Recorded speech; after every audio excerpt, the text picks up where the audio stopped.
నిన్న మీకు channel subscribe చేసుకోండి అన్ని దేవుళ్ళ వీడియోస్ వస్తాయని చెప్పాను కదా. అలానే అనుకోకుండా ఒక టెంపుల్కి వెళ్ళాము. నిజానికి మేము ఒక ఫంక్షన్కి వెళ్ళాము. ఫంక్షన్కి వెళ్తూ దారిలోనే ఉంది కదా గుడి, దర్శించుకోవచ్చు అని చెప్పి ఈ గుడికైతే వచ్చాము. ఇది నార్మల్ గుడి ఏం కాదు, దీనికి ఒక స్పెషాలిటీ కూడా ఉంది. రీసెంట్గా భీష్మ ఏకాదశి అయింది కదా, ఆ రోజు ఈ గుడిలో పెద్ద యాత్ర జరుగుద్ది. ఇది సాలిహొండం వేణుగోపాల స్వామి టెంపుల్. ఇది కొండపైన ఉంటుంది. దీనికి ఉండే స్పెషాలిటీ ఏంటంటే, కొండ పైన టెంపుల్ ఉంటుందని చెప్పాను కదా, కొండ కింద అయితే ఒక నది ఉంటుంది. భీష్మ ఏకాదశి రోజు ఒక ముహూర్తం పెట్టేసుకొని వేణుగోపాల స్వామికి అయితే కిందకి తీసుకొచ్చి ఆ నదిలో స్నానం చేపిస్తారు.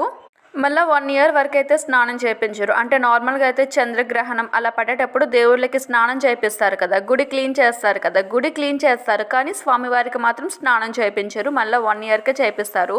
ఫుల్గా క్లారిటీగా వీడియో తీయలేదు కానీ టెంపుల్ కొండపైన ఉంటుందని చెప్పాను కదా, కొండ కింద మొత్తం చెరుకు తోటలే.